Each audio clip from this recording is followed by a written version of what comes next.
అందరికీ నమస్కారం. ఈరోజు మనం చెప్పుకోబోయే కథ పోలీసోడి భార్య రెండవ భాగం. కథలోకి వెళ్ళబోయే ముందు మీరు కనుక మన ఛానల్ని ఫస్ట్ టైం చూస్తున్నట్లయితే తప్పకుండా మన ఛానల్ని లైక్ చేయండి, షేర్ చేయండి, సబ్స్క్రైబ్ చేయండి, బెల్ ఐకాన్ క్లిక్ చేసి ఆల్ అనే బటన్ని ప్రెస్ చేయడం మర్చిపోకండి. కథని ఎక్కడ స్కిప్ చేయకుండా వినండి. మరే కథలోకి వెళ్ళిపోదామా? జానకి పిల్లల్ని తీసుకుని ఒక క్యాబ్లో ఇంటికి వచ్చింది. ఇంటికి వచ్చేసరికి ఇంట్లో అందరూ ఉన్నారు. ఏమైందమ్మా, ఏంటి దెబ్బలు అని పరిగెత్తుకుంటూ వచ్చింది అలివేణి. పిల్లల్ని చూసి జానకిని చూసి వచ్చేసరికి ఏమైంది అని జయరాం అక్కడ ఉన్న వాళ్ళంతా పరిగెత్తుకొచ్చారు. ఎవరో నేను అలా బొట్టికి వెళుతూ ఉండగా పిల్లల్ని బొమ్మలు చూపించి చాక్లెట్స్ చూపించి రమ్మనమని చెయ్యి ఊపారంట. పిల్లలు చిన్నవాళ్ళు కదా, ఆశతో వెళ్ళినట్టున్నారు. వాళ్ళు కిడ్నాపర్స్. పిల్లలు ముద్దుగా ఉన్నారని పిల్లల్ని ఏ పిల్లలు లేని వాళ్లకో అమ్మటానికి ఈ మధ్య చిన్న చిన్న పిల్లల్ని కిడ్నాపులు చేసి అమ్మేసేయటం వేరే దేశాలకి ఫ్యాషన్ అయిపోయింది కదా. అలాంటి వాళ్ళు లేదంటే గనక ఏదైనా పిల్లలు ఏ బాడీ పార్ట్స్ లాంటివి తీసుకునే వాళ్ళు కిడ్నాప్ చేసి మనీ డిమాండ్ చేసేవాళ్ళు ఎవరో తెలియదు, కానీ పిల్లల్ని కిడ్నాప్ చేశారు. దాంతో నాకు కాలు చెయ్యి ఆడలేదు. ఆటోలో వెళుతుండగా ఆటో ఆగిపోయింది. దాంతో పిల్లలు వెనకాలే పరిగెత్తి ఇక ఎలాగోలాగా అడ్డుపడి పిల్లల్ని కాపాడి తీసుకొచ్చాను. అప్పుడే పిల్లల్ని వాళ్ళు కొట్టినట్టున్నారు, దెబ్బలు తగిలాయి, నాకు కూడా దెబ్బలు తగిలాయత్తయ్యా అని చెప్పేసరికి అమ్మా దేవుడా, లేచిన వేళ మంచిదైంది, దేవుడు మన ఎందున ఉన్నాడు. అవును, అత్తయ్య పిల్లలతో పాటు వ్యాన్ ఎక్కకుండా మీరేం చేస్తున్నారా వెనకాల అని అడిగారు శ్రీరామ్ రఘురామ్ బావగారు. అలా మాట్లాడతారేంటి, రాధిక వదిన వాళ్ళ పిల్లలు పెద్దవాళ్ళు, వాళ్ళు ముందే ఎక్కేశారు వ్యాను. అయినా వాళ్ళ వ్యాన్ నెంబర్ వేరు, వీళ్ళ వ్యాన్ నెంబర్లు వేరు. క్లాసుల వైజ్గా కదా వ్యాన్లు ఉంటాయి. అయినా చిన్నపిల్లలు జరిగిన దాంతో టెన్షన్లో ఉన్నారు. మీరు ఇంకా కేకలేస్తారేంటి అనేసరికి మైథిలి పావనే పిల్లల్ని చెంప మీద రెండేసి ఎవరు చాక్లెట్లు ఇస్తామంటే బొమ్మలు ఇస్తామంటే కక్కుర్తితో అలా వెళ్ళిపోతారా? మీకు లేని బొమ్మల, మీరు తినని చాక్లెట్ల అక్క, చిన్న పిల్లలు వాళ్ళకి తెలుసా అవన్నీ అనేసరికి ఊడుకొండర్రా అని అలివేణి దగ్గరికి తీసుకుని పిల్లలకి ఫస్ట్ ఎయిడ్ చేస్తూ ఉండగా తేరుకున్న పిల్లలు, బాబాయ్ నీకు విషయం తెలుసా, జై బాబాయ్ అంటే ఏమిట్రా అన్నాడు. పిన్ని వచ్చింది బాబాయ్, బైక్ మీద జూమ్ జూమ్ జూమ్ జూమ్ అనే బైక్ ఎంత ఫాస్ట్గా డ్రైవ్ చేసుకుంటూ వచ్చిందో తెలుసా.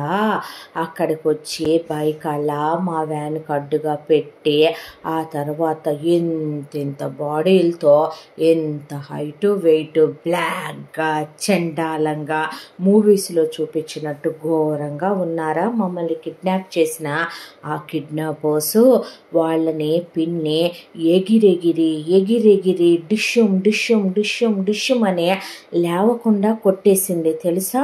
కళ్ళు తిరిగి వాళ్ళలా పడిపోయిందాకా కొట్టింది బాబాయ్ అని చెప్పేసరికి జై ఒక్కసారిగా షాక్ అయిపోయే షాక్లో ఉండిపోయి జానకి అంటే అందే. అంటే నీకు బైక్ డ్రైవ్ చేయటం వచ్చా? ఏం మాట్లాడుతున్నావు జై నువ్వు? వెళ్ళే హడావిడిలో పిల్లల్ని పరిగెత్తితే పట్టుకోలేను, దాంతో అక్కడ అందుబాటులో ఏముందా అని చూశాను, బైక్ ఉందే, వచ్చి డ్రైవ్ చేస్తామా ఏంటి? ఆ క్షణం ప్రాణాల మీదకి వచ్చిందో అన్నప్పుడు అక్కడ ఏది ఉంటే అదే అలా జరిగిపోద్ది అంతే అన్న తర్వాత డ్రైవింగ్ నేర్చుకోకుండా బైక్ డ్రైవ్ చేసేయగలమా? హౌ ఈజ్ ఇట్ పాసిబుల్ అన్నా అంటే ఊడుకోరా నువ్వొకడవే, అంత పెద్ద గండం నుంచి పిల్లలు తను వచ్చారని మేము హ్యాపీ ఫీల్ అవుతుంటే అన్నాక రౌడీలను కొట్టావా నువ్వు? నీకు ఫైట్ వచ్చా ఏంటి? ఫైట్ రావాలా ఏంటి? పిల్లల ప్రాణం మీదకి వచ్చిందన్నప్పుడు 1000 ఏనుగుల బలం వచ్చి కొట్టేశాను, ఆ కొట్టడానికి కూడా ఆలోచించుకుంటారా ఏంటి అనేసరికి వదిన అలా మీ ఇద్దరు కూడా కొట్టగలరా? ఎందుకు కొట్టం? పిల్లల జోలికి వస్తే ఏ తల్లి ఊరుకోదో, నీకు తెలీదు పెట్టదో, ఊరుకో మగాడివి నీకేం తెలుసు అనేసిన తర్వాత మమ్మీ అసలు ఏమిట్రా నువ్వు, పిల్లలు అమ్మాయి క్షేమంగా ఇంటికి వచ్చారని మేము ఆనందపడుతుంటే వెధవ డౌట్లు, ఆ పోలీసు ఉద్యోగంలో చేరిన దగ్గర నుంచి పనికి మాలిన వెధవ ఇలా తయారయ్యావని రామ్మ దిష్టి తీస్తానని పిల్లల్ని తీసుకొని ఆవిడ వెళ్ళిపోయింది. అది కాదు మమ్మీ అంటూ ఉండగా, చచ్చ నిజంగానే నేను పోలీస్ డిపార్ట్మెంట్ అయ్యేసరికి ఇంట్లో వాళ్ళని కూడా అనుమానించుకుంటున్నాను చచ్చ అనుకున్నాడు జై. ఆ తర్వాత ఇలా కొన్ని రోజుల కాలం ప్రశాంతంగా గడిచిపోయింది. ఆ తర్వాత జై రోజు జానకికి క్లోజ్ అవ్వాలనుకోవటం, జానకి ఆ తర్వాత జైని దూరం పెట్టడం, వీళ్ళిద్దరి మధ్య ఈ ఆకతాయి ముచ్చట్లు కూడా అలా జరిగిపోతున్నాయి. ఉన్నట్టుండి ఒక రోజున బావగారు ఫామ్ ల్యాండ్స్కి ఉన్నాయి అని చెప్పటమే తప్ప మీ తమ్ముడిని కలిసి వెళ్దామని ఇప్పటికి ఎన్నిసార్లు అడిగానో, తీసుకెళ్తున్నాడేమో చూడండి, వాడిని అడిగేదేమిట్రా, నువ్వు రావాలనుకుంటే రా అంది మైథిలే.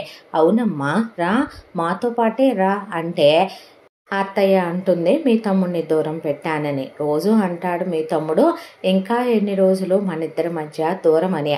భార్యాభర్తలం కలిసి ఫామ్ ల్యాండ్కి అలా ట్రావెల్ చేసుకుంటూ వద్దామంటే దాని వెనక అర్థమేంటో మీ తమ్ముడికి అర్థమైందేమో చూసారా బావగారు. అవునులేండి, పెళ్ళైన తర్వాత ఇంట్లో ఉండే మీ తమ్ముడి ప్రేమంతా తన మనసులోనే ఉంటుంది. నేను ఆ మనసు లోపలికి వెళ్ళి లోతుల్లో నుంచి ఆ ప్రేమను వెతుక్కోవాలక్క. మీ మరి దగ్గర నుంచే కలిసి ఒక గుడికి వెళ్ళటమో, కలిసి ఓ సినిమాకి వెళ్ళటమో, కలిసి ఓ బయటికి వెళ్ళటమో, కలిసి కబుర్లు చెప్పుకోవటమో, కలిసి ఒక మూవీ చూడటమో ఇలాంటివి ఏమి ఉండవు. కనీసం ఆ ఫామ్ ల్యాండ్ కన్నా వస్తే అలా కలిసి సరదాగా ఆ ఫామ్ ల్యాండ్ అన్నా చూడొచ్చులే అంటే చూసారా ఏమన్నా మాట్లాడుతున్నాడేమో అనేపాటికి బుద్ధి లేని వెధవ, అమ్మాయి నోరు తెరిసి అడిగిందాకా దేనికి స్పందించవేంట్రా అని అలివేండంటే అందుకా నువ్వు అందే అని సిగ్గుపడిపోయాడు జై. భలే వాడివి మరిది నువ్వు, ముగ్గురికి ముగ్గురు అంతే అన్నదమ్ములు, అలా ఎలా కుదిరేసింది అత్తయ్య పెంచటం.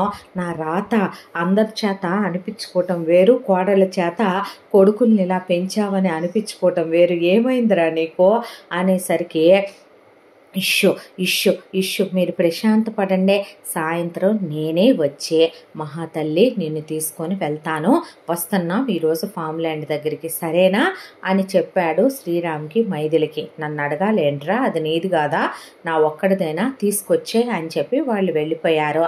తర్వాత ఈవినింగ్ 6 అయ్యేసరికి జానకి రెడీ అయిందే.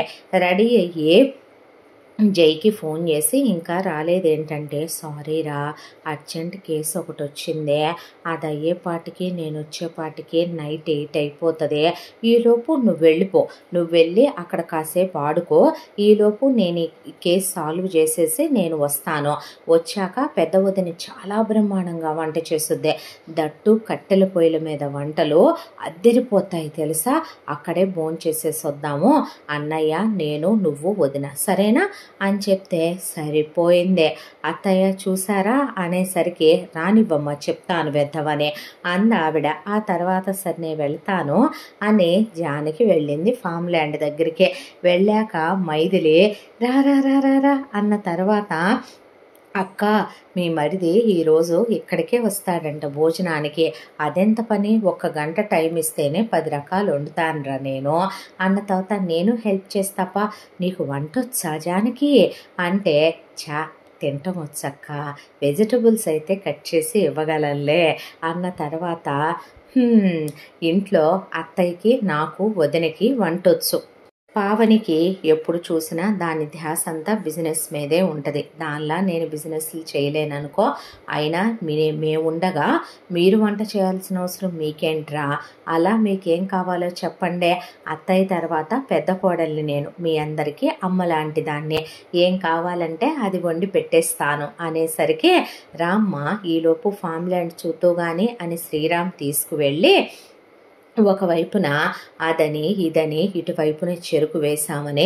ఇటువైపున వరి పండుతోందని, అటువైపున కొబ్బరి తోట ఉందని అవన్నీ చూపించుకుంటూ, బావగారు ఈ 100 acres బిట్టు మందన్నట్ట, అవునమ్మా చుట్టూ ఫెన్సింగ్ వేయించాం కదా, ఈ 100 acres మొత్తం మన ఓనే అన్న తర్వాత, చాలా ప్రశాంతంగా ఉంది బావగారు అన్న తర్వాత, అవునా ఇంకా ఇక్కడ చాలా మార్పిద్దాం అనుకుంటున్నాను జానకి, ఇక్కడ కొండరాళ్ళు వేయించి లైట్స్ లైట్స్ పెట్టించి ఇక్కడ కొంచెం ఉయ్యాలలు అవి వేయించి ఇక్కడ అప్పుడప్పుడు ఫ్యామిలీ వస్తే ఒక చిన్న పిక్నిక్ గెట్ టుగెదర్లా రెడీ చేద్దాం అనుకుంటున్నాను. అంటే చేయించండి నైస్ ఐడియాలజీ మీదే అంది జానకి. అన్న తర్వాత జానకి అని మైథిలి పిలిస్తే అక్క అనేసరికి దాదా ఇదిగో నీ కోసమని మన ఫామ్లో పండినవే ఫ్రూట్స్ కట్ చేశాను తిందుగానే అంటే ఓ ఎస్ అనుకుంటూ వచ్చి ఏంటక్క కట్టెల పొయ్యి గ్యాస్ స్టవ్ ఉందిగా కట్టెల పొయ్యి మీద వండితే జైకి ఇష్టం, మీ బావకు కూడా ఇష్టం, వెళ్ళేటప్పుడు క్యారియర్ తీసుకొస్తానని చెప్పాను, అత్తయ్యను కూడా వంట చేయొద్దన్నాను.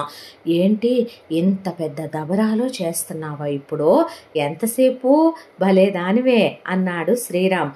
అంత బాగా వంట చేస్తావక్క, చూస్తావుగా నువ్వే ఈ అక్క ఎంత బాగా చేస్తుందో అనేసరికి ఏంటి స్పెషల్, నాటుకోడి బిర్యానీ అదిగో కట్ చేస్తున్నాడుగా అక్కడ వర్కరు అనేసరికి అవునా మంచి కంట్రీ చికెన్ తిని చాలా కాలం అయిందిలే అక్క అంటూనే ఆ ఫ్రూట్స్ తినేసి ఒక కట్టె తీసుకుని పొయ్యి రాజేస్తూ ఉండగా మైథిలి ఆ కట్టెకి క్లాత్ చుట్టి దాని మీద ఆయిల్ పోసి పక్కన పెట్టి ఉంచింది. జానకి దేనికమ్మా ఇదే అంటే నైట్ టైం చక్కగా అలా గుచ్చితే వెలిగించి లైటింగ్ వస్తుంది కదా అక్క, ఫామ్ అంతా లైట్స్ ఉన్నాయిరా, పెద్ద పెద్ద లైట్స్ పెట్టించారు బావా, అసలు ఏ చిన్నది కింద అలా వెళ్ళినా కూడా మనకు కనపడిపోతుందమ్మా, ఏదో నా సరదా కనుకోవచ్చుగా అక్క. అబ్బా సరేలే అనేసింది మైథిలి. ఆ తరువాత ఇలా వీళ్ళు మాట్లాడుకుంటూ మైథిలి వంట చేస్తూ ఉండగా అలా వన్ బై వన్ డిషెస్ అన్నీ రెడీ అయిపోయి తింటూ కూర్చుంది జానకి. ఈలోపు అక్కడి నుంచి కేసు సాల్వ్ అయిపోయి జై బయలుదేరిపోయాడు. కరెక్ట్గా జై ఇంకొక 10 నిమిషాల దూరంలో ఉన్నాడు ఫామ్ ల్యాండ్కి. అనగా ఎక్కడి నుంచి వచ్చాయో కానీ బరాబరా పాక్కుంటూ చాలా భయంకరమైన విషపూరితమైన కాలకూట నాగులు ఒక 6 దాకా వచ్చినాయి. వాటిని చూస్తూ అలాగే నిలబడిపోయారు ఎక్కడ వాళ్ళు అక్కడ. మైథిలికి హెల్ప్ చేస్తున్న హెల్పర్స్ అలా షాక్ అయిపోయి ఒకళ్ళ చేయి ఒకళ్ళు పట్టుకొని వణికిపోతూ నుంచుంటే మైథిలి కట్టెల పొయ్యి దగ్గర నిప్పు దగ్గర ఉంది కాబట్టి మైథిలి దాకా రాలేదు. మైథిలి పక్కనే ఉన్నది కాబట్టి జానకి వరకు రాలేదు. కానీ పక్కకున్నాడు శ్రీరామ్. దాంతో శ్రీరామ్ మీదకి పడగెత్తి ఏదో హిప్నటైజ్ చేసినట్టు కాటేయటానికనే రెడీగా వెళుతుంటే ఒక్కసారిగా తను ఇందాక రెడీ చేసి పెట్టుకున్న కాగడాన్ని వెలిగించి వాటికి చూపించింది జానకి. దాంతో నిప్పంటే ఏ జీవానికైనా భయం కదా, అవి వెనక్కి తగ్గుతూ ఉండగా జై రానే వచ్చాడు. ఆ పాముల్ని చూసి భయపడిపోయిన జై వెంటనే ఫోన్ చేసి పాముల్ని పట్టే వాళ్ళని తీసుకొని ఇమీడియట్గా రమ్మని స్టేషన్కి ఫోన్ చేశాడు.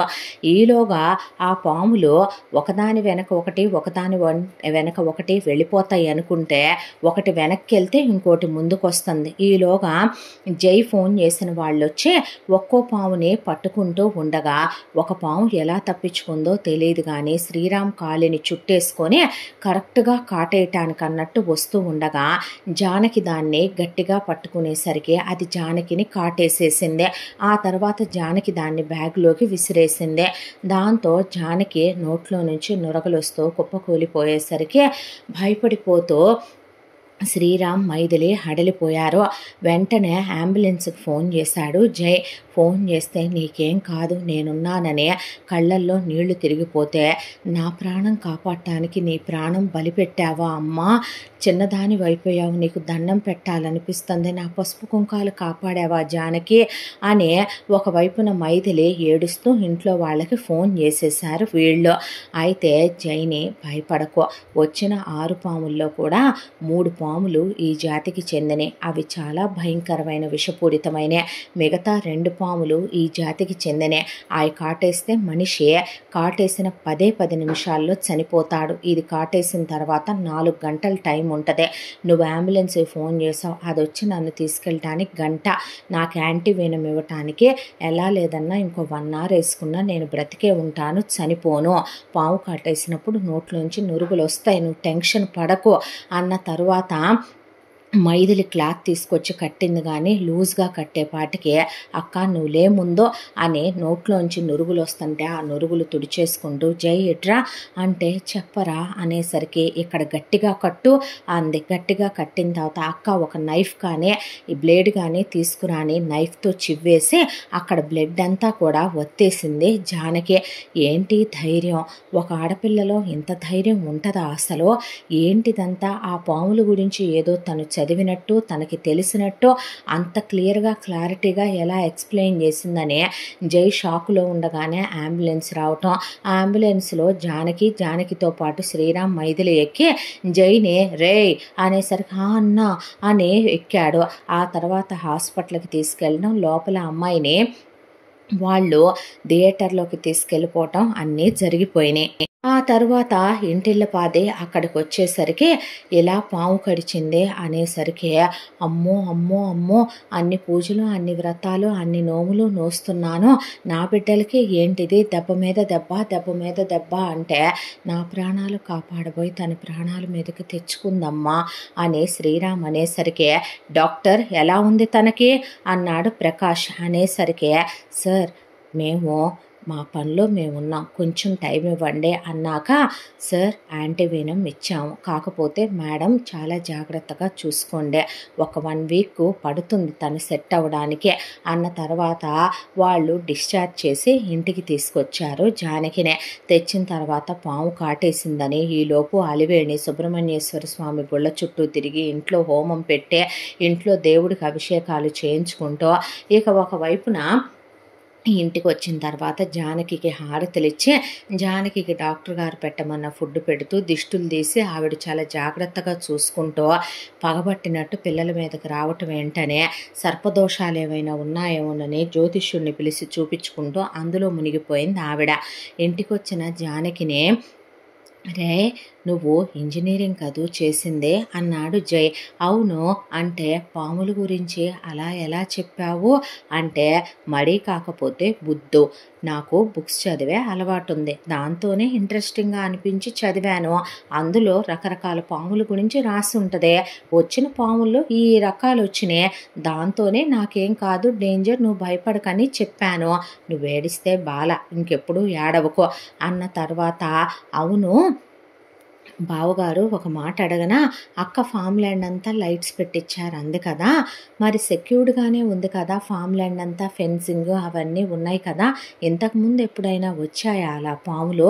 చచ్చా లేదమ్మా, మన చుట్టుపక్కల పొలాల్లో కూడా ఎక్కడా ఏ రైతులు పాము కాటుతో చనిపోయినట్టు లాస్ట్ 100 yearsలోనే లేదు రికార్డ్స్లో కూడాను, మరి అలాంటిది సడన్గా మంత్రించినట్టు 6 పాములు ఎలా వచ్చేసాయి, 6 ఒక జాతికి చెందినవి కూడా కాదు కదూ అనేసరికి ఏమోమ్మా అందుకే నేను ఇంకొకసారి మళ్ళీ ఏమీ జరగకుండా ఆ చుట్టూ జాగ్రత్త పడదామని జాగ్రత్త చేయించాను. ఎనీవే చాలా థ్యాంక్స్ జానకి అంటే అదేంటి బావగారు, మీరు నాకు ఒక బ్రదర్ లాగా ఫాదర్ లాగా, మిమ్మల్ని కాపాడటం నేను ఈ ఇంటి కోడలుగా నా కర్తవ్యం అనుకుంటాను, చాలా థ్యాంక్స్ జానకి అని మైథిలి అంటే అక్క అన్నాక గాడ్ బ్లెస్ యూ మా అన్నాడు ప్రకాష్. అంకుల్ మీరు కూడానా అన్న తర్వాత జానకి అని జై అంటే ఏంటి మళ్ళీ ఈసారి ఏం డౌట్ వచ్చింది జై సార్ అన్న తర్వాత చాచా డౌట్ కాదులే కానీ ఎలా ఉంది ఇప్పుడు నీకు? బాగానే ఉంది, ఏంటో నువ్వు నేను కలవటం అయితే జరగట్లేదు కానీ మిగతా అన్నీ జరిగిపోతున్నాయి, ఏదొచ్చినా నువ్వు అక్కడికి వచ్చి ఆగటం కూడా ఆగదే అన్న తర్వాత ఊరుకోడా చచ్చి బతికొచ్చిన పిల్లతో నువ్వు నీ మాటలో అని జానకిని లోపలికి తీసుకెళ్ళిపోతే దీని కోడల మీద ప్రేమ ఇది చల్లంగుండా, నేనేదైనా అడుగుదామంటే అడగనివ్వవే మమ్మీ అనుకున్న తర్వాత జై ఆలోచించడం మొదలుపెట్టాడు. ఏదో మాకు అపాయాలు జరుగుతాయి, మాకు ప్రాణం మీదకి వస్తాయి అనుకున్నప్పుడే జానకి మ్యాజికల్గా మాయమైపోతుంది, అక్కడికి వెళుతుంది. ఆ రోజు కూడా అంతే, అప్పుడు దాకా లేనిదే పిల్లలకి ఏదో అవుద్ది అన్నట్టుగా బొటిక్ అని చెప్పి వెళ్ళింది అందమ్మ. అయితే సడన్గా పిల్లలకు అలా ప్రమాదం జరగటం తను కాపాడుతోంది. ఆ తర్వాత అన్నయ్య వాళ్ళ ఫామ్ ల్యాండ్కి వెళదామని మారం చేయటం, లేయటం వెళ్ళటం, అన్నయ్య వాళ్ళ మీదకి ఏదో పాములు రాబోతున్నాయి అన్నట్టుగా అంతా దాంట్లో వదిన ఒక మాట అందే. తను కొడివి రెడీగా పెట్టుకుంది కాబట్టి సరదాగా దాంతో బెదిరించబట్టి కానీ లేకపోతే పాములు కాటేసేవే అనే. పాములు వస్తాయని తెలిసినట్టుగా కొడివిని రెడీగా పెట్టుకోవటం ఏంటి, నన్ను అసలు వీళ్ళేమీ తెలుసుకోనివ్వరేంటి అనుకున్న తర్వాత జానకి రూమ్లోకి వచ్చిన తర్వాత ఏంటి ఆలోచిస్తున్నావు అంటే, ఇంకా ఎన్నాళ్ళ మన ఇద్దరి మధ్య దూరం అని నీకో విషయం చెప్పనా జై అంటే, ఏంటి అన్నాడో. ఇట్రా అని గట్టిగా కౌగిలించుకొని నుదురు మీద బుగ్గ మీద ముద్దు పెట్టి జానకి ఐ లవ్ యూ అనేసరికి అసలు ముందు నేను ఒక పోలీస్ ఆఫీసర్ని, నేను భర్తగా కాదు పోలీస్ ఆఫీసర్గా ఆలోచించాలి అనుకున్నాడు. జస్ట్ ఫ్యూ మినిట్స్ బ్యాక్ జై భార్య ఒక హగ్గిచ్చి కిస్ పెట్టగానే చచ్చ నేనే తప్పుగా అనుకుంటున్నాను, తను చాలా మంచిదే, అయినా తను మమ్మల్ని ప్రొటెక్ట్ చేస్తోంది, కోయిన్సిడెంట్స్గానే ఇదంతా జరుగుతుంది, నేను తప్పుగా అనుకుంటున్నాను, చిచ్చి వెధవ నువ్వు ఇలా ఉంటావు కాబట్టి అమ్మ తిట్టుద్దనుకునే భార్య పెట్టిన ముద్దుని తలుచుకుంటూ అలా ఆమె కౌగిలింతని తలుచుకుంటూ మైమరిచిపోతూ ఆ విషయాన్ని వదిలేశాడు జై. ఆ తరువాత ఒక 15 రోజులకి రఘురామ్ తన బిజినెస్లో సక్సెస్ అయ్యాడు. దానితో పాటు మిగతా వాళ్ళు తన ఫ్రెండ్స్ వాళ్ళు ఉంటారు కాబట్టి, తన కొలీగ్స్ వాళ్ళు ఉంటారు కాబట్టి ఆఫీస్ తరపున భార్యాభర్తలు ఇద్దరూ కలిసి వాళ్ళు అక్కడ ఒక పార్టీ అరేంజ్ చేసుకున్నారు. దానికి రఘురామ్ పావని వెళుతూ ఇంట్లో వాళ్ళందరినీ రమ్మనమంటే, బిజినెస్ పార్టీకి మేమందరం వస్తే ఏం బాగుంటుంది లేరా, అదేం ఫ్యామిలీ టైం కాదు కదా అని శ్రీరామ్ మైథిలి వద్దులే అన్నారు. ప్రకాష్ తనకేదో కేసు పని ఉందని వెళితే అలివేణిని ముద్దు పెట్టుకొని నువ్వు రావచ్చుగా మమ్మీ అని అడిగితే రఘురామ్ లేదులే నాన్న మీరు సందడిగా సరదాగా వెళ్ళిరండి పిల్లలతో మీ ఇద్దరు అంది అలివేణి. ఆ తర్వాత అక్కను అడగాలన్నా కూడా అక్క వైపు చూసి అడగలేకపోయాడు. ఆ తర్వాత జై నువ్వు జానకి రావచ్చుగా, ఎక్కడికి వచ్చినా ఎందుకు బావగారు మళ్ళీ డ్యూటీ గురించి ఆలోచిస్తూ కూర్చుంటాడు మీ తమ్ముడు, నిజంగానే ఈరోజు నాకు వర్క్ ఉంది అన్నాడు జై. చెప్పానా మీకు అన్న తర్వాత సరిపోయారు అని ఇక రఘురామ్ పావని పిల్లలిద్దరినీ రెడీ చేసుకుని వాళ్ళు వెళ్ళొస్తాము అని చెప్పి అప్పుడే కారులో బయలుదేరారు. బయలుదేరిన తర్వాత జై కూర్చునే అమ్మ పకోడీలు వేయవా తింటాను అంటే, ఏదో డ్యూటీ పని ఉందన్నావు అంది జానకి. అంటే అవసరం లేదని ఇప్పుడే మెసేజ్ వచ్చింది, అదేదో ఇందాకే తెలిస్తే బావగారు వాళ్ళతో పాటు వెళ్ళే వాళ్ళంగా నువ్వేంటి ముస్తాబయ్యావు అన్నాడు జానకినే. గుడికి వెళదామని. సరే పద అయితే నేను వస్తాను, అమ్మ వచ్చాక తింటాలే అన్నాడు జై. నువ్వు పోలీస్ స్టేషన్కి వెళ్ళొచ్చి స్నానం చేసావా అంటే అది అన్నాడు. నువ్వు అడ్డమైన చోట్ల తిరిగి వచ్చి స్నానాలు చేయకుండానే గుడికి కూడా వస్తావా, ఇప్పుడు నువ్వు బాత్రూంలోకి వెళితే నీ స్నానమై ముస్తాబై బయటకు వచ్చేసరికి గంట, నువ్వు మళ్ళీ ముచ్చట్లు చెప్పుకుంటూ టెంపుల్కి వెళ్ళేసరికి గంట, ఈలోపు దర్శనం అయిపోయి దేవుడి ద్వారాలు కూడా మూసిస్తారు, కాబట్టి నేను వెళ్ళొస్తాలే కానీ నువ్వు పకోడీలు ఎంజాయ్ చేయి అని బాయ్ అత్తయ్య అని చెప్పి జానకి బయలుదేరి వెళ్ళింది. అలా కారులో జానకి బయలుదేరిందో లేదో ఇంటి సందు దాటిన తర్వాత చాలా ఫాస్ట్గా కారు డ్రైవ్ చేసుకుంటూ వెళుతోంది జానకి. ఈలోగా రఘురామ్ పావని వెళుతున్న కారుకి బ్రేక్స్ ఫెయిల్ అయిపోయినాయి. ఏమైంది రఘు అని అడిగితే, లేదు ఏంటో బ్రేక్స్ పడట్లేదు అని అనేపాటికి అదేంట్రా అంటే నిజం పడట్లేదు అనేసరికి ఏంటి ఏదో తేడాగా ఉందే అని చూస్తే పెట్రోల్ ట్యాంక్ లీక్ అవుతున్నట్టుంది, పెట్రోలు పోతున్నట్టుంది వెనక నుంచి అనేసరికి మనం ఉన్నా పోయినా పర్వాలేదు రఘు, పిల్లలకు మాత్రం ఏమీ కాకూడదు, పోనీ పిల్లల్ని బయటికి విసిరేసైనా అంటే, నువ్వు కంగారు పడకు, చుట్టూ అన్నీ రాళ్ళు చెట్లు చేమలు, పిల్లలు ఎక్కడికని వెళ్ళి పడతారు అనేసరికి ఏదో ఒక రోజుకి చావు వస్తుందని తెలుసు కానీ మరీ చావు ఇంత దారుణంగా వస్తుందని, ఆ చావు మరీ ఇంత ఘోరంగా ఉంటుందని నేనెప్పుడూ ఊహించలేదని పావని రఘురామ్ని గట్టిగా కౌగిలించుకొని ఏడ్చేయటం మొదలుపెట్టింది. ఏంట్రా ఇదంతా అంటే, ఏదో ఒక విధంగా నేను కాపాడుతాను మిమ్మల్ని, ఆగండి అంటే, పోనీ కారు పొలాల్లోకి పోనిచ్చేద్దామా అంటే ఆ పక్కన ఫామ్ ల్యాండ్స్ లేవు, అన్నీ రాళ్ళు గుట్టలు కొండ కోనల ప్రదేశం అదే. పోనీ ఇటు సైడ్ తిప్పుదామా అంటే లోయలు ఉన్నాయి. ఎదురుగా చూస్తే కారు ఎటెళ్ళుద్దో తెలియట్లేదు. టెన్షన్తో కార్ని ముందు జాగ్రత్తగా అటు ఇటు కాకుండా పోనిచ్చుకురావటమే రఘురామ్కి చెమట్లు కక్కేస్తోంది. ఒకవైపున పిల్లలు ఏడుస్తున్నారు, పావనికి భయం వేసేస్తుంది. ఏం చెయ్యాలో ఏంటో అర్థం కావట్లేదని ఇంట్లో వాళ్ళకి ఫోన్ చేద్దాం అనుకుంటే విచిత్రంగా ఉన్నట్టుండి సిగ్నల్స్ వెళ్ళట్లేదు.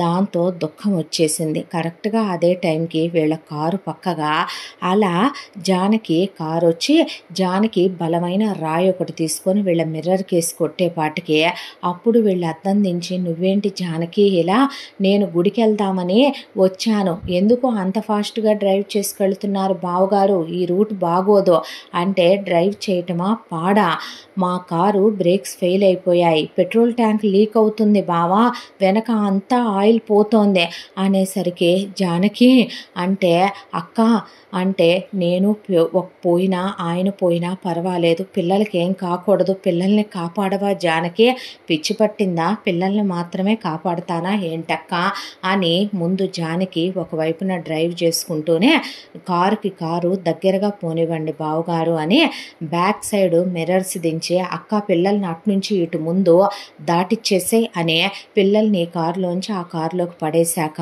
నువ్వురా అక్క అని చెప్పి చేయి చాచింది జానకి.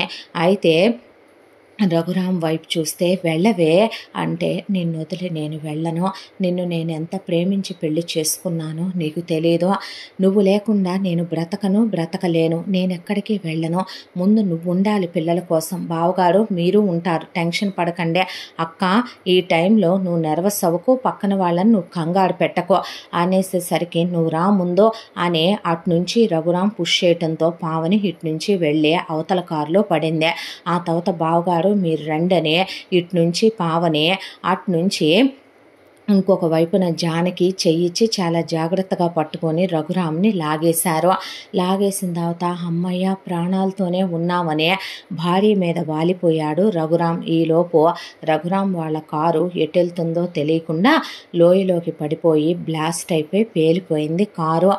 అమ్మో దేవుడో, కాస్తలో ఎంత పెద్ద గండం గడిచిపోయింది జానకి అనే జానకి మీద వాలిపోయింది పావని. టెన్షన్ పడకక్క, కంగారు పడకో అన్న తర్వాత వెంటనే అక్కడ కారు ఆపి, ఇంత జరుగుతుంటే ఇంటికి ఫోన్ చేయకుండా ఏం చేస్తున్నారక్క అంటే, ఫోన్ పనిచేయలేదు జానకి అన్న తర్వాత జానకి ఫోన్ తీసుకొని వెంటనే రఘురామ్ ఇంటికి ఫోన్ చేసి జైకి ఫోన్ చేసేసరికి అక్కడికక్కడే ఆగమేఘాల మీద ప్రకాష్ ఒక టీంని తీసుకొని అతను తర్వాత అలివేణి, శ్రీరామ్, మైథిలి, రాధిక అలాగే జై అక్కడికి పరిగెత్తుకుంటూ వచ్చారు. వచ్చేసరికి ఏరా ఏమైనా అయిందా అని అడిగేసరికి ప్రకాష్ అంతేమీ లేదు నాన్న, చిన్న చిన్న దెబ్బలే అనేసరికి, ఎంత పెద్ద గండం గడిచిపోయింది తమ్ముడు అని శ్రీరామ్ గట్టిగా కౌగిలించుకున్నాక రాధిక పిల్లల్ని పట్టుకొని నుంచుంది. ఈలోపు అలివేణి, ఏంటిదే అటాక్ మీద అటాక్, దెబ్బ మీద దెబ్బలాగా ఇలా అయిపోతుంది జై అనేసరికి, జై అంతా దాంట్లో కూడా ఆ కారు బ్లాస్ట్ అవటం అవన్నీ వాళ్ళు వచ్చిన టీం చూసుకుంటూ ఉంటే ప్రకాష్ ఫోన్ల మీద ఫోన్లు చేస్తూ అంబులెన్స్ని పిలిపించి వచ్చి వీళ్ళకు ఫస్ట్ ఎయిడ్లు చేస్తుంటే జై మాత్రం జానకి వైపే చూస్తూ, జానకి ఇటెందుకు వచ్చావురా నువ్వు అని అడిగాడు.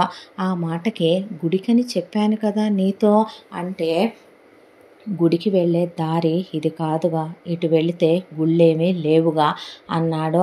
అంటే గుడికి వెళ్ళే దారిలో ట్రాఫిక్ ఉంటుందని ఇటు వచ్చాను అనేసరికి, గుడికి వెళ్ళే దారిలో ట్రాఫిక్ అసలు ఉండదు కదరా అనేసరికి, అబ్బా ఏంటి ప్రతిదానికి అలా క్వశ్చన్స్ వేస్తావో, ఏదో డౌట్ ఉన్నట్టు అనుమానంగా ఉన్నట్టు, చూడండి అత్తయ్య అనేసరికి, ప్రాణగండం నుంచి అంత పెద్ద ప్రమాదం నుంచి అన్నయ్య వదిన పిల్లలు బయటపడ్డారు. జానకి కాపాడిందంటే మెచ్చుకోవాల్సింది పోయి అసలు నువ్వు ఆ ఉద్యోగానికి రిజైన్ చేయరా, పాడు దరిద్రం, ఎప్పుడు చూసినా నీకు ఇంట్లో వాళ్ళ మీదే అనుమానాలు ఎక్కువైపోయినాయి, పిచ్చేమైనా పట్టిందా, ముందు ఇంటికి పదండి అని ఆవిడ గుమ్మడికాయలతో దిష్టిలు తీసి ఎర్ర నీళ్లతో బొగ్గు నీళ్లతో దిష్టి తీసి ఇంటికి ఏమన్నా అయిందేమోనని ఇంటికి దిష్టి తీసుకొని ఆ తర్వాత వెంటనే హోమానికి ఏర్పాట్లు చేసుకోవాలని ఆవిడ పంతులు గారికి ఫోన్ చేసుకుంటూ ఆ హడావిడిలో మునిగిపోయింది. రాధిక పిల్లల్ని తీసుకెళ్ళిపోయింది.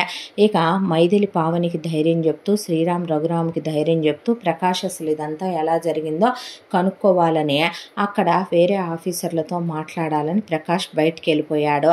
ఇంత దాంట్లో జానకి స్నానం చేసి వస్తాను అత్తయ్య అనే రూమ్లోకి వెళితే వెనకాలే వెళ్ళాడు జై. టవల్ భుజాన వేసుకుని స్నానాల గదిలోకి వెళుతున్న జానకిని ఆ టవలే మెడకి వేసి పట్టుకొని అలా నడుంకి వేసి దగ్గరికి లాగాడు. ఏంటిది అంది జానకి.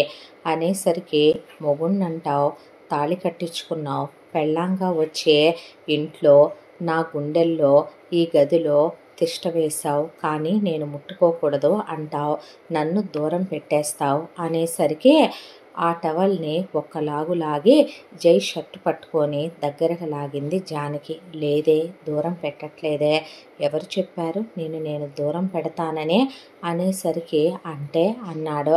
అనేసరికి జైని ఊపిరాడకుండా వాళ్ళ ఇద్దరి మధ్య గాలి కూడా దూరలేనంత గట్టిగా కౌగిలించేసుకుంది జానకి. దాంతో ఎంతైనా మగాడు తను, పెళ్ళయ్యి బ్రహ్మచర్యం వహిస్తున్న భార్య దూరంగా పెట్టిన మగాడు, భార్య మీద ఆశ, కోరిక, ప్రేమ, ఇష్టం అన్నీ ఉన్న ఒక భర్త తను, ఆమెని ప్రేమించి ఇష్టపడి పెళ్లి చేసుకున్న మగాడు తను.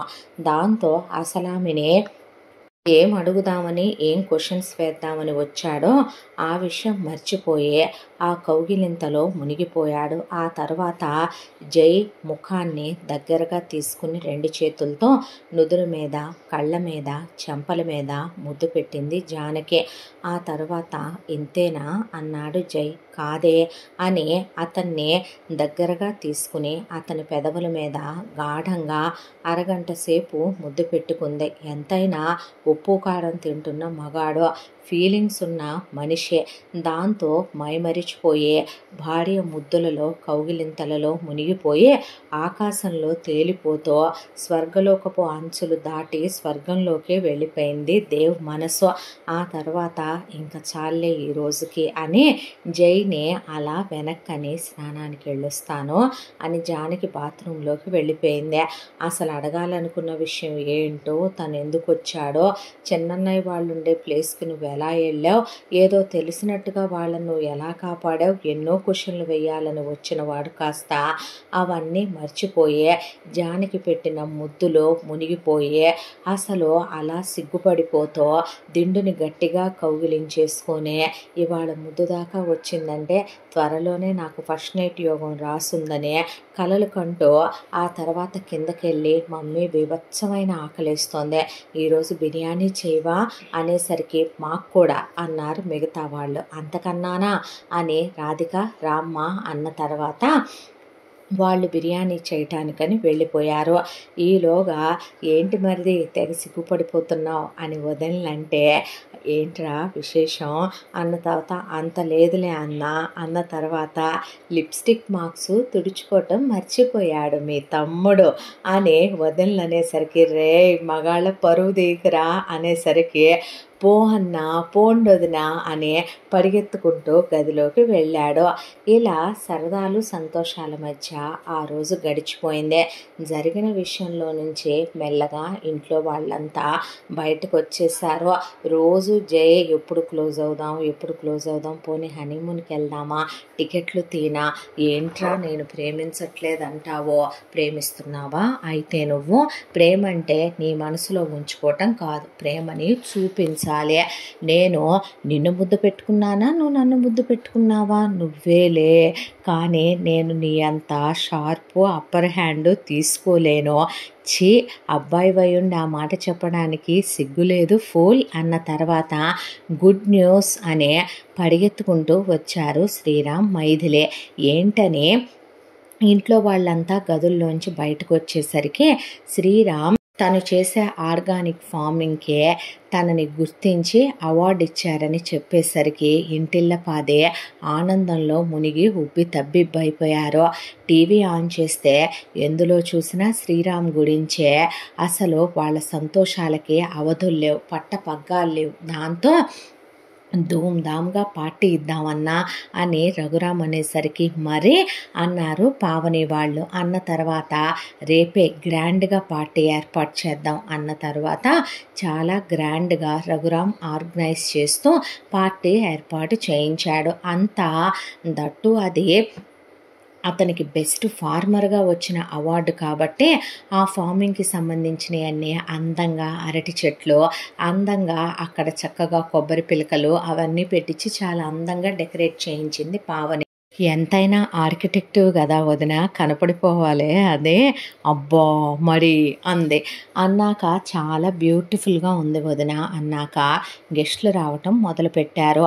చాలా అందంగా డెకరేట్ చేయించిన అక్కడ ఘుమఘుమలాడిపోయే అన్నీ మన ట్రెడిషనల్ వంటలే వండించి గెస్టులందరూ వచ్చి శ్రీరామ్ని మైథిలిని మెచ్చుకుంటుంటే వాళ్ళు అక్కడ నిలబడి ఆ తర్వాత పార్టీ స్టార్ట్ అయింది. ఒకవైపున వీళ్ళు డ్యాన్స్ ప్రోగ్రాంలు అవి ఇవి పెట్టి వచ్చిన వాళ్ళంతా ఆ డాన్సులు చేస్తూ ఘుమఘుమలాడిపోయే ఆ వంటలు స్టార్టర్స్ తిని ఎంజాయ్ చేస్తూ, దాంతోపాటు ఎంతైనా బాగా డబ్బున్న వాళ్ళు కాబట్టి బాగా డబ్బున్న వాళ్ళని పిలిచారు కాబట్టి కొంచెం ఎంతైనా మందు అది ఉంటుందిగా పార్టీలో.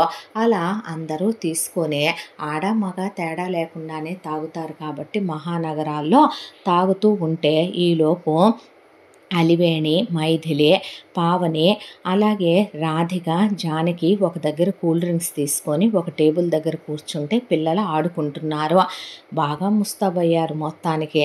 డాన్స్ చేయొచ్చుగా మాతో అన్న తర్వాత ముందు మీరు కానివ్వండి పనిలో ఉన్నారుగా అన్నారు వీళ్ళు. అనేసరికి రెండన్నా అని తల ఒక పెగ్గు తీసుకొని వీళ్ళు కూడా ఏరా షాంపెయినేగా మరి ఇలాంటప్పుడు కూడా వోడ్కా విస్కీలతో సరిపెట్టేస్తారా అని అన్నదమ్ములు ముగ్గురు కలిసి తల ఒక గ్లాస్ తీసుకొని నుంచొని నాన్నేంట్రా అలా ఎప్పుడు ఏదో ఆలోచిస్తూ ఉంటాడు. ఆకాశంలోకి చూస్తూ ఒక్కడు ఒక టేబుల్, ఆ టేబుల్ మీద 10 రకాల స్టార్టర్లు, ఒక 4 రకాల మందు బాటిల్స్.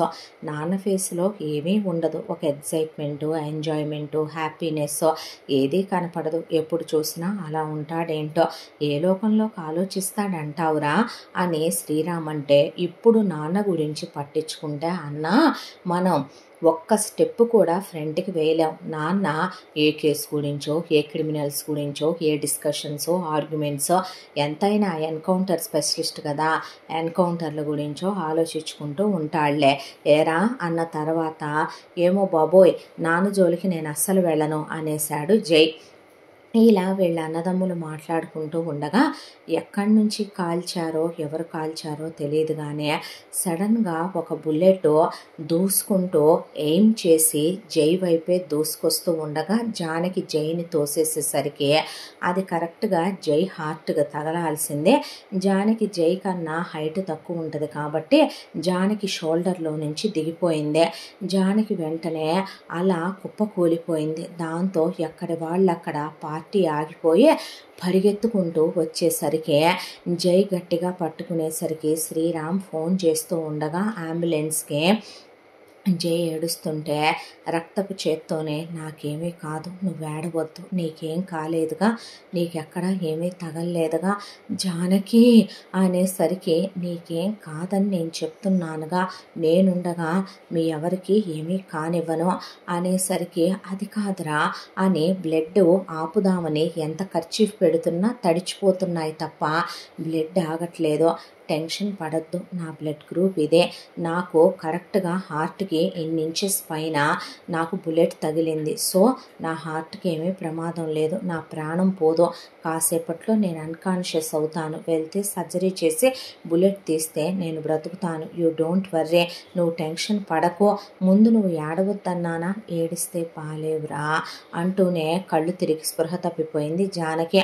వెంటనే అంబులెన్స్ రావటం, అంబులెన్స్లో అందరూ ఎక్కేసి వేసి వెక్కిళ్ళు పెట్టి ఏడుస్తూ హాస్పిటల్ దగ్గరికి వెళ్ళాక జానకిని థియేటర్లోకి తీసుకెళ్ళి డాక్టర్స్ బుల్లెట్ బాగా లోపలికి దిగిందని, దట్టు ఇదే ఫలానా గన్లో బుల్లెట్ లాగా ఉంది, ఒకసారి చూడమనమని దాన్ని ఒక కవర్లో వేసేసి జైకి ఇచ్చేశారు. ఈలోపు ప్రకాష్ అక్కడే ఉన్నటువంటి మిగతా వాళ్ళతో సెక్యూరిటీ ఏమై చచ్చింది ఏంటి అని చెప్పి అక్కడ అందరూ గుమ్ముకూడే ఉండేసరికి అసలు ఎవరికి ఏమీ అర్థం కాలేదు. ఈ విషయం మీడియాకి తెలియకూడదు, బయట వాళ్ళకి తెలియకూడదు, తను నా కోడలు అని ఒకవైపున ప్రకాష్ ఆ పనుల్లో ఉంటే కోడలికి ఇలా అయిపోయిందని హాస్పిటల్లో ఉన్నటువంటి దేవుడి దగ్గర కూర్చుండిపోయింది. అలివేణే ఏమీ కాకూడదు జానకి కని మైథిలి పావని అక్కడే ఉండిపోతే పిల్లల్ని పెట్టుకొని రాధిక ఓ పక్క కూర్చుంది. ఎప్పుడు మా ప్రాణాలు కాపాడుతూ జానకి ప్రాణాల మీదకి తెచ్చేసుకుందిరా అంటే ఈరోజు కూడా నన్ను కాపాడాలనేగా అన్న తన ప్రాణం మీదకి తెచ్చుకుంది అనే జై కళ్ళల్లో నీళ్ళు ఆగట్లేదు. ఆ తర్వాత అవుట్ ఆఫ్ డేంజర్ అని చెప్పి జానకిని రూమ్కి షిఫ్ట్ చేశారు. ఆ తర్వాత ఇక జానకిని ఏం అడగాలనుకున్నా జైకి మాటలు లేవు. కానీ ఇది తను వదలాలనుకోలేదు. అసలు ఇలా అటాక్ తర్వాత అటాక్ తన ఫ్యామిలీకి ఎందుకు జరుగుతున్నాయో, ముందు పిల్లలు కిడ్నాప్ అవ్వటం, ఆ తర్వాత పెద్దన్నయ్య మీదకి అలా పాములు రావటం యాదృచ్ఛికం అనుకున్నాడు. పెద్దన్నయ్యకి అలా జరగటం, పిల్లల విషయంలో ఎవడో డబ్బు కక్కుర్తిపడే ఖరీదైన స్కూల్లో చదివే పిల్లలు డబ్బున్న కుటుంబంలో పుట్టి పెరిగిన వాళ్ళని ఎవడో 1,00,000కో 2,00,000కో కక్కుర్తిపడే పిల్లల్ని కిడ్నాప్ చేశాడని సరిపెట్టుకున్నాడు. జానకి కాపాడింది అనటంతో తను సీరియస్గా తీసుకోలేదు. రెండో అన్నయ్య వదిన కారు బ్రేక్స్ ఫెయిల్ అయినాయి అంటే రెండో అన్నయ్య చూసుకోలేదేమో అనుకున్నాడు తప్ప పెట్రోల్ ట్యాంకర్ లీక్ అవటం, అదే టైంకి జానకి వాళ్ళని కాపాడటానికి అన్నట్లు తను వస్తాను అని తను చెప్పినా కూడా వద్దని బయలుదేరి వెళ్ళటం, వాళ్ళ ప్రాణాలు కాపాడటం, కారు బ్లాస్ట్ అయిపోవటం, ఆ తరువాత ఈరోజు తనకింత ప్రమాదం జరగబోతే మళ్ళీ తను కాపాడటం. అసలు ఎవరు జానకి, ఎందుకు వచ్చింది తన జీవితంలోకి, తను ఏమవుతుంది అసలు తమకి, జానకి డేంజరా లేక జానకి ప్రొటెక్టరా?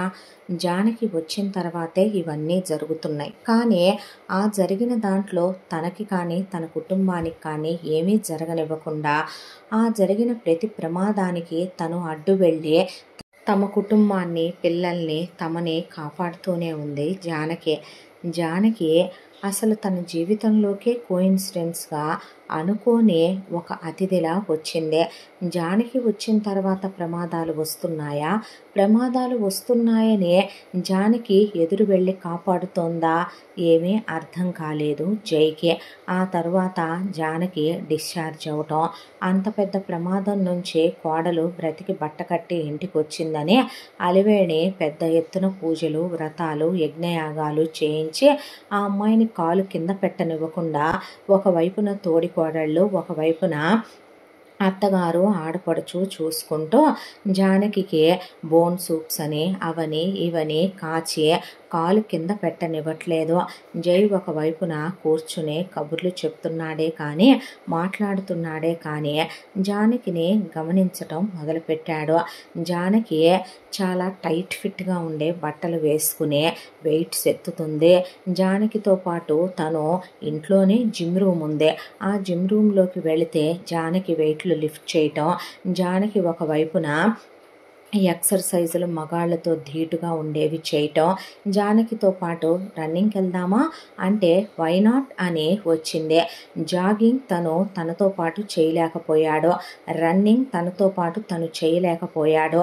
ఏంటి అమ్మాయి అసలు అర్థం కాని మిస్టరీగా ఉంది. కానీ ఈ మిస్టరీని నేను ఛేదిస్తాను జానకి, నువ్వు ఏంటో, నువ్వు నా జీవితంలోకి ఎందుకు వచ్చావో, ఇవన్నీ ఎందుకు జరుగుతున్నాయో, వీటి వెనకాల అసలు ఏం మర్మం దాగుందో, ఎందుకు నా ఫ్యామిలీ మీద ఇలా అటాక్స్ జరుగుతున్నాయో, ఏది ఏమైనా నేను ప్రేమించే ప్రాణానికి ప్రాణంలా నా సర్వస్వం అనుకున్న నా భార్యవి నువ్వు.